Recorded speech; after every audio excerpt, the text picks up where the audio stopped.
আপনি কি শাকিব খান শুনলেই খেপে যান? ইনকাম করতে আসে তারা নিজের পকেট ভরতে আসে। বাংলাদেশে নাই খেয়ে নেই, নায়ক নাই, নায়িকা নাই, আর কি করতে হবে? শাকিব খান কেন্দ্রিক আমাদের বাংলা এইটা একটা টোটালি ভুল ধারণা।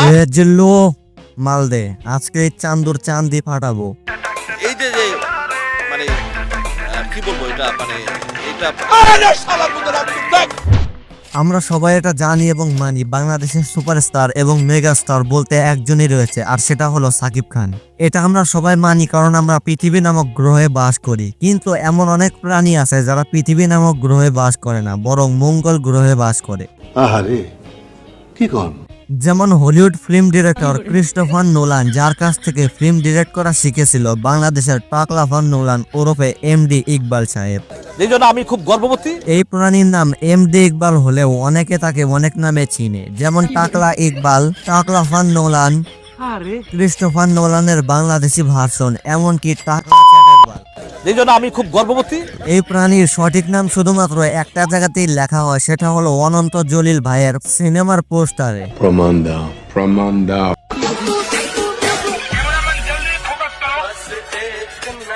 এক কথায় যদি এই প্রাণীর পরিচয় দিতে যায় তাহলে Christopher Nolan, S Rajamouli, Lokesh Kanagaraj, Prashanth Neel, Sanjeev Reddy Vanga, এমনকি পুষ্পা 2 সিনেমার ডিরেক্টর সুকুমারও এনার থেকেই ফিল্ম ডিরেক্ট করা শিখেছিল। এই জন্য আমি খুব গর্ববোধী। সো বুঝেই গেছেন এই প্রাণীর লেভেল কত উপরে।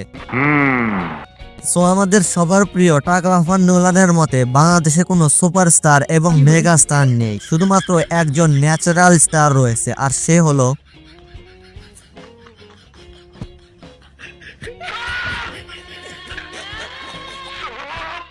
আমাদের সবার প্রিয় টাকলাফার নোলানের মতে বাংলাদেশে শুধুমাত্র একজন ন্যাচারাল স্টার রয়েছে, আর সে হলো অনন্ত জলিল ভাই।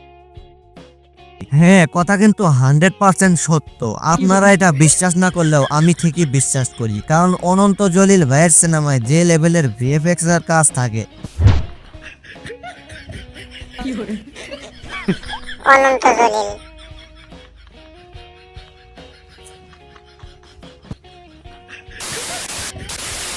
তবে সুপারস্টার সাকিব খান কিন্তু এর থেকে পুরাই ভিন্ন। সে কিন্তু তার অতীতকে ভুলে গিয়ে সিনেমা তৈরি করছে, যার প্রমাণ বরবাদ।